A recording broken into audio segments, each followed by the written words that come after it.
Student, here the next video of the topic number semi conservative replication of DNA को हम आगे समझने वाले। कल इंट्रोडक्टरी में आपको बता दिया गया था कि सेल साइकिल के दौरान एस फेज के दौरान the DNA makes its own copy known as the topic था auto catalytic function.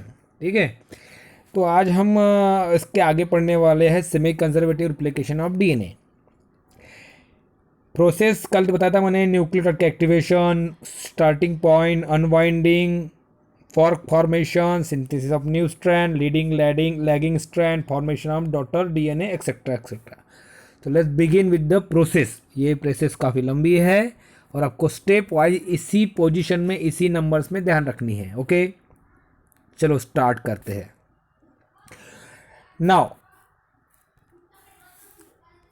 Activation of nucleotides पहले समझ लिए। एक्टिवेशन ऑफ न्यूक्लियोटाइड्स यानी क्या होता है?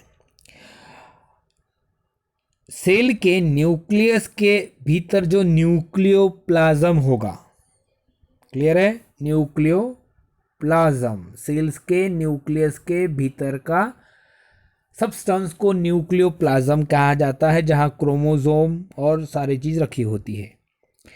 ये इस न्यूक्लियोप्लाज्म के भीतर the four type of nucleotide of DNA is present, that is the deoxyribose mononucleotide का phosphate deoxyribo nucleotide, monophosphate, adenine phosphate, guanine monophosphate, cytosine monophosphate and thymine monophosphate. ऐसे सारे जो 4 प्रकार के नाइट्रोजन बेस है ये न्यूक्लियोप्लाज्म में मौजूद रहते हैं, लेकिन वो मोनोफॉस्फेट होने के कारण वो एक्टिवेट नहीं रहते। मतलब एक्टिवेट मतलब उसमें एक्टिविटी नहीं रहती है। जिसमें जानते हैं ना, सिम होती है, मोबाइल की सिम है ना, सिम जब खरीदते तो बिना एक्टिवेट रहती है, फिर इसको एक्टिवेट कराते हैं तब वो काम करना शुरू करती है। Just like that the monophosphate deoxyribo monophosphate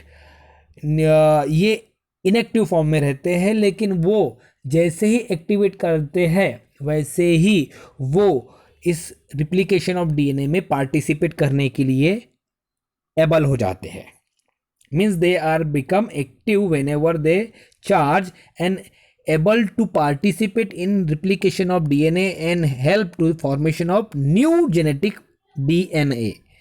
now ये होगा कैसे? How it's will be charge? They activate by using of ATP in presence of enzyme. देखिए स्टूडेंट, यहां से आपको सारे एंजाइम के नाम भी याद रखने हैं। Enzyme, that is the enzyme phosphatase.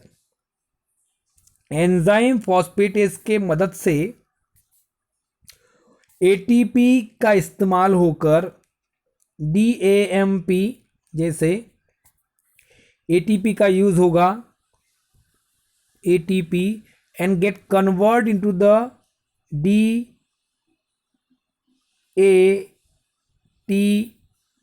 मतलब triphosphate.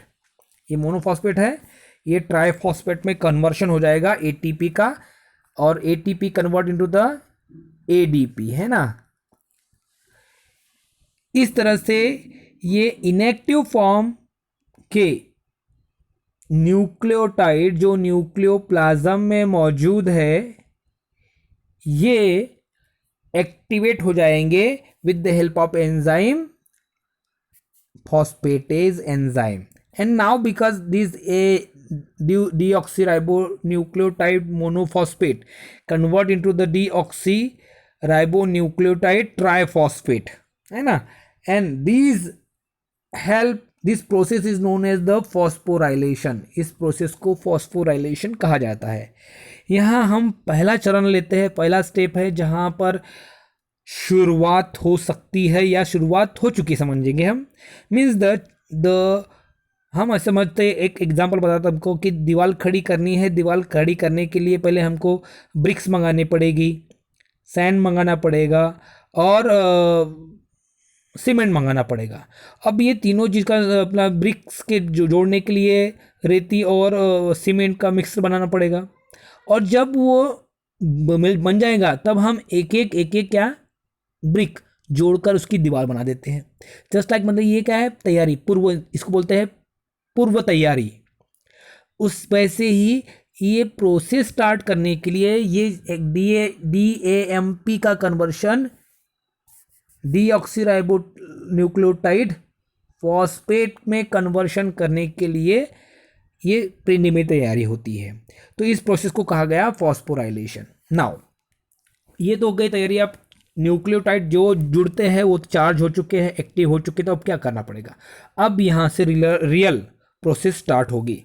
The replication of start from the activation of these monophosphate into the deoxyribonucleotide triphosphate, that is the DATP, DAGTP, DCTP, DTTP। इस तरह से दो मिसिंग है, बाकी चारों जैसे होना चाहिए वो हो जाएंगे। DNA start specific point for DNA molecule. अब ये क्या बता रहा है, ध्यान देंगे। मान लो कि ये आपने देखा है DNA है ना, ये DNA है। मान लो इसको यहां से सिर्फ इतना ही DNA कॉपी करना है, इतना ही, मतलब यहां से लेकर यहां तक।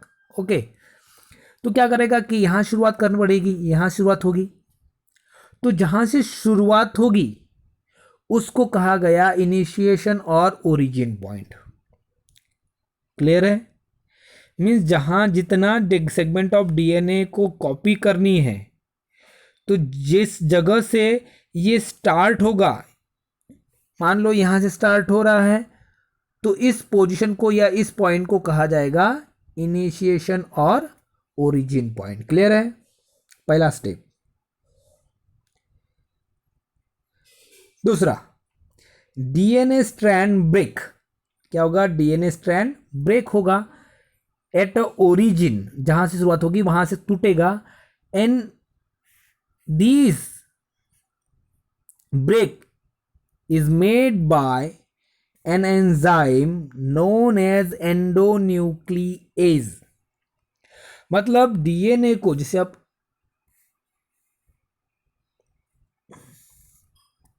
मान लो यहां से कट हो रहा है ना, पेन का कलर चेंज कर देता मैं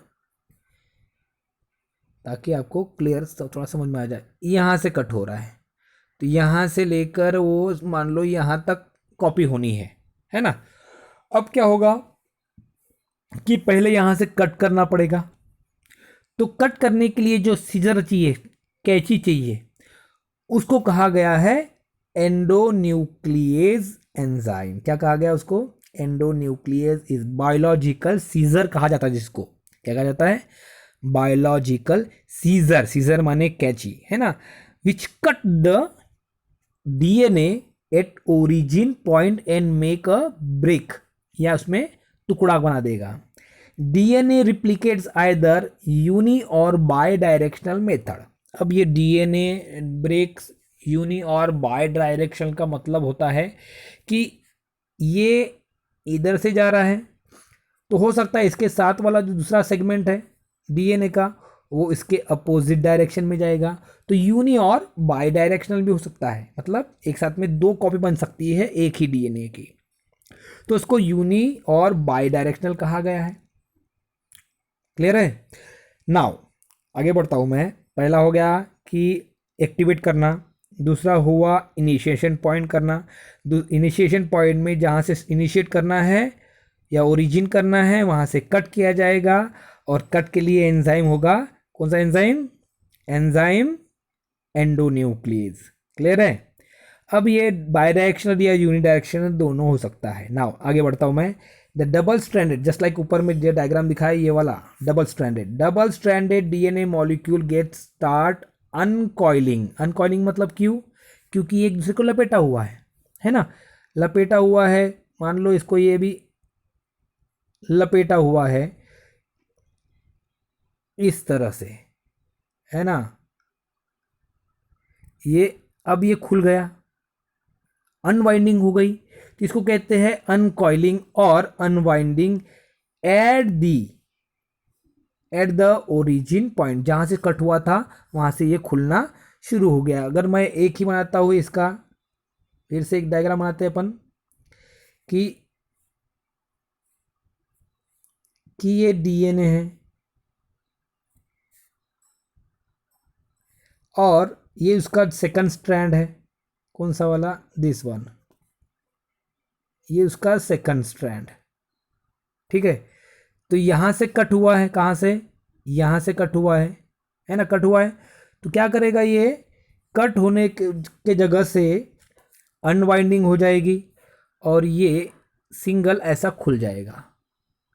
मतलब ये लाल और नीले कलर के स्ट्रैंड एक दूसरे से अलग होना शुरू हो जाएंगे, जिसको कहा गया है unwinding of at a origin point with the help of enzyme helicase. ध्यान रखेंगे। हाँ, ये दूसरा, ये पहला हुआ था, इसके पहले ये हुआ, फिर ये एंजाइम इस्तेमाल हुआ, अब आ गया हेलिकेज।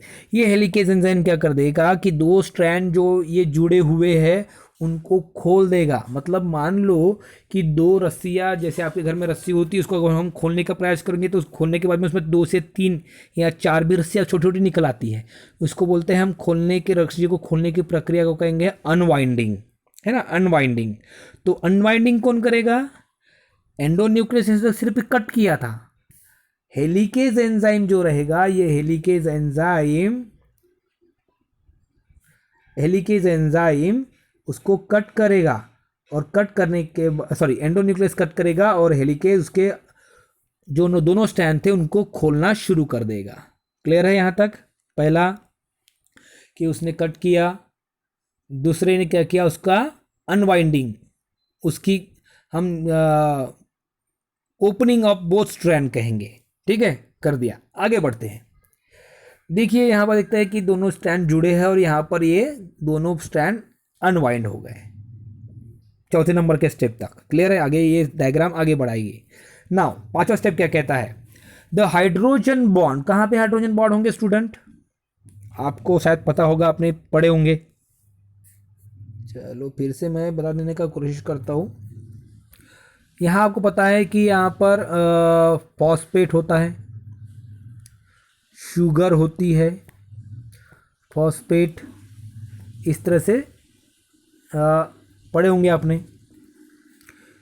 वैसे ही यहाँ पर फॉस्फेट, शुगर, फॉस्फेट, शुगर और फॉस्फेट होता है। अब ये शुगर के बीच में नाइट्रोजन बेस होता है, जैसे adenine, guanine, cytosine, thymine and जो भी है। ये क्या करते हैं? इन दोनों के बीच में, सॉरी,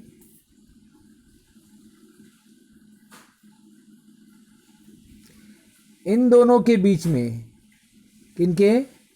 दो स्ट्रैंड के बीच में जो एडेनिन,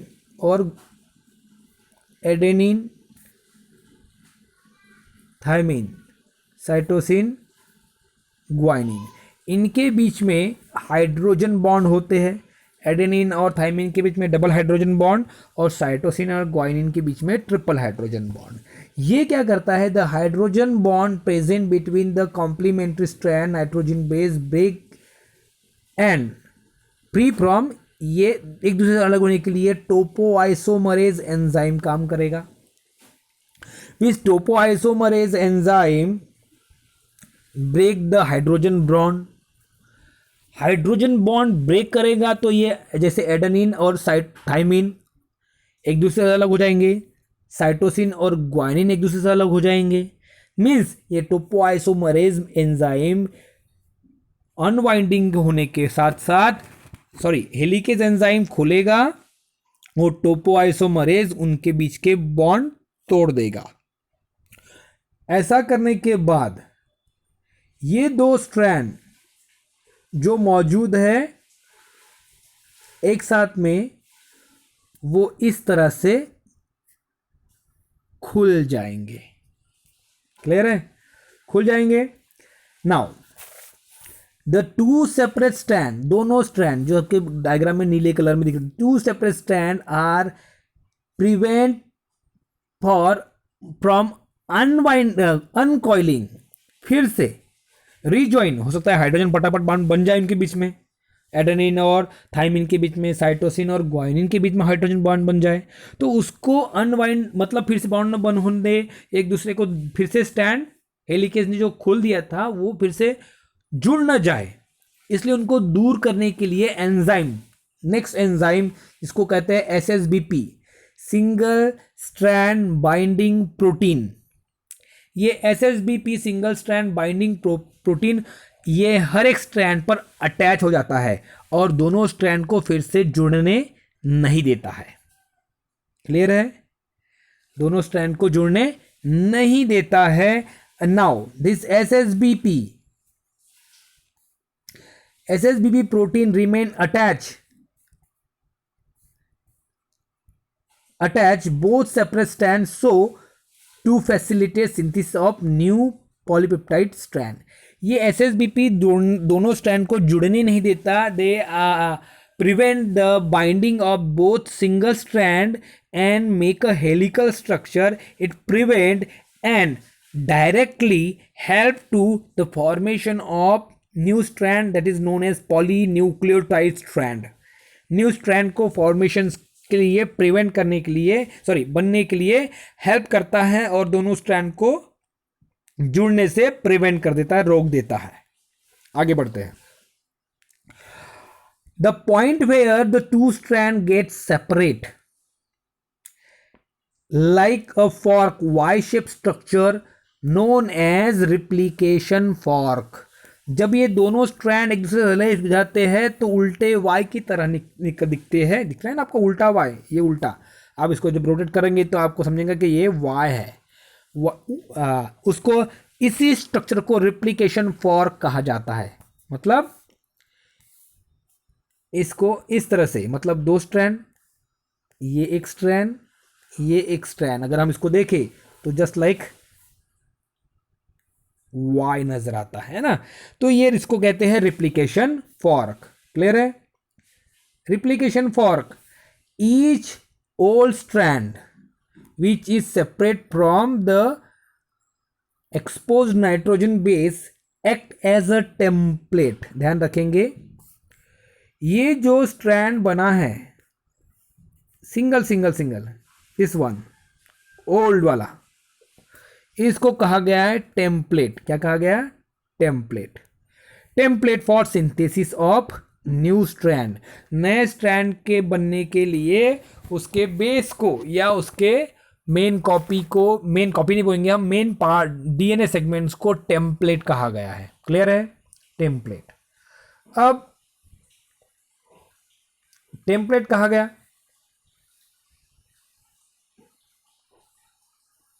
अब टेम्पलेट है ना।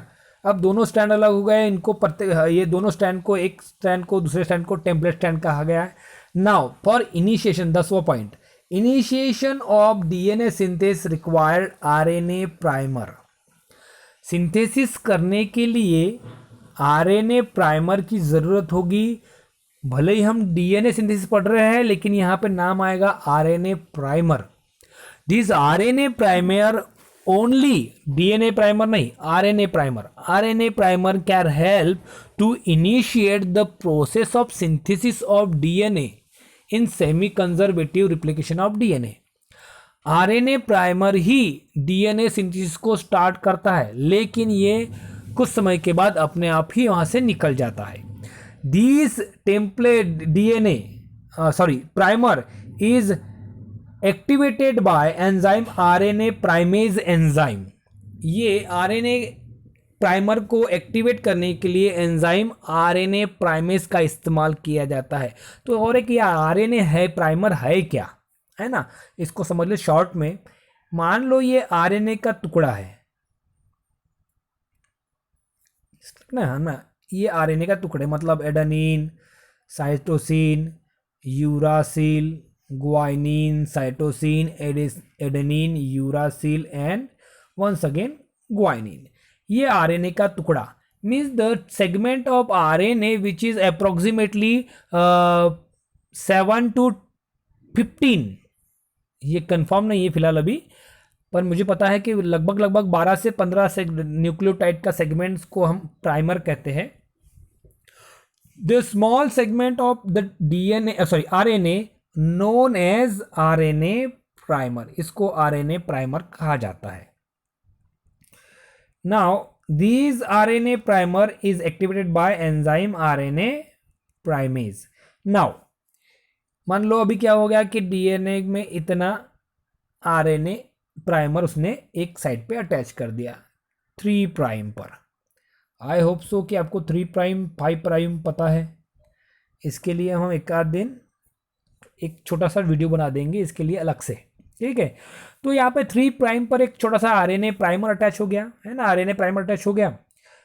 Now RNA primer attach to the old strand, जिसको हम कहा था टेम्पलेट, है ना, ओल्ड स्ट्रैंड पे अटैच होगा, where the complementary nucleotide is selected from the nucleoplasm. अब न्यूक्लियोप्लाज्म में वही आरएनए प्राइमर जाएगा जो स्ट्रैंड के कॉम्प्लीमेंट्री होगा। कॉम्प्लीमेंट्री मतलब आपको शायद पता हो कि जैसे बोला मैंने कि एडेनिन थाइमिन से बाइंड करता है ना, साइटोसिन ग्वाइनिन से बाइंड करता है। इसका मतलब ये है कि उनके एक दूसरे के कॉम्प्लीमेंट्री ये स्ट्रैंड होंगे। तो कॉम्प्लीमेंट्री स्ट्रैंड चूज करके न्यूक्लियोप्लाज्म से ओल्ड डीएनए टेम्पलेट पर आरएनए प्राइमर अटैच हो जाएगा, which make a bond hydrogen bond between the adenine and thymine, cytosine and guanine. अब सर बोलेंगे डीएनए और आरएनए में फर्क होता है, तो वही सेम रहेगा कि अगर ये मान लो ये ओल्ड स्ट्रैंड है, ओल्ड वाला टेम्पलेट स्ट्रैंड है ये, जिसकी सीक्वेंस है यहाँ पर मान लेता हूँ मैं, सीक्वेंस बना लेते हैं अपन कि एडेनिन है, थाइमिन है, साइटोसिन है, ग्वाइनिन है, एडेनिन है, थाइमिन है, ठीक है, इतना ही करते हैं। तो इसका कॉम्प्लीमेंट्री प्राइमर क्या होगा, uracil, adenine, guanine, cytosine, uracil and adenine. ये डीएनए है और यह आरएनए है। क्लियर है, क्योंकि इसमें यूरासिल है और डीएनए में थाइमिन होता है। तो इस तरह से ये हो जाएगा कॉम्प्लीमेंट्री। ऐसे कॉम्प्लीमेंट्री चूज करके ही वो क्या आरएनए प्राइमर न्यूक्लियोप्लाज्म से टेम्पलेट डीएनए के स्ट्रैंड पर अटैच हो जाएगा, है ना। ये 11 नंबर का पॉइंट हो गया। The selection of nucleotide and their arrangement is The selection of nucleotide and their arrangement in proper sequence take place with the help of enzyme DNA polymerase 3। ये जो आने वाले न्यूक्लियोटाइड रहेंगे इसके बाद यहाँ पर, है ना, तो ये जो इनका प्रॉपर अरेंजमेंट सही ढंग से होना है, ये कौन गाइड करेगा, डीएनए पॉलीमरेज 3। ये एंजाइम उनके अरेंजमेंट का, किसका, न्यूक्लियोटाइड के अरेंजमेंट को प्रॉपर वे में, प्रॉपर सीक्वेंस में अरेंज करने में मदद करेगा। क्लियर है, पॉइंट नंबर 12। नाउ नेक्स्ट आते हैं हम। Thus the nucleotide get link to the each other strand and form phosphodiester bond. एक न्यूक्लियोटाइड दूसरे न्यूक्लियोटाइड से जुड़ेगा और फॉस्फोडाइस्टर बॉन्ड बनाएगा। And new strand be constructed in opposite direction of old strand। मतलब अगर एक old strand इस तरफ जा रहा है तो new strand उसके opposite direction में बनता चला जाएगा। Means both new strand and new strand and old template become opposite in direction। The two original strand then separate from each other. The one template strand open into the 3 to 5 direction and other known as leading template जो 3 से 5 direction में खुलेगा। यहां देखेंगे this one is 3 prime end and this one is 5 prime end. तो ये 3 से 5 के और जो जा रहा है उसको कहा गया है लीडिंग टेम्पलेट। या लीडिंग, हाँ टेम्पलेट, ठीक है, लीडिंग टेम्पलेट कहा गया है ना, टेम्पलेट बोला ना, टेम्पलेट, इसको कहा गया लीडिंग टेम्पलेट।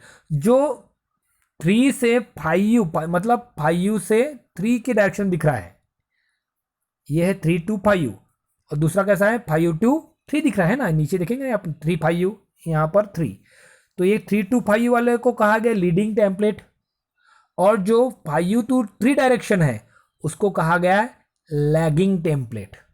क्या कहा गया उसको, लैगिंग टेम्पलेट, मतलब 3 से 5 वाले को लीडिंग टेम्पलेट और 5 से 3 वाले को लैगिंग टेम्पलेट कहा गया। Leading template 3 to 5 direction and from 5 to 3 direction known as the lagging template. तो 2 टेम्पलेट रहेंगे, 3 to 5 leading, 5 to 3 lagging template रहेंगे। The new strand form on leading template continuously called the leading strand which form 5 to 3 direction. जो 3 to 5 direction में जाएगा leading template पे, वो उसके opposite जाएगा 5 to 3 डायरेक्शन। ये 3 to 5 है, वो 5 to 3 डायरेक्शन जाएगा। इसका मतलब ये है कि ये कंटिन्यूस, जैसे आपके डायग्राम में भी दिख रहा है कि ये कंटिन्यू है ना, विदाउट ब्रेक है, तो इसको कहा गया लीडिंग टेम्पलेट।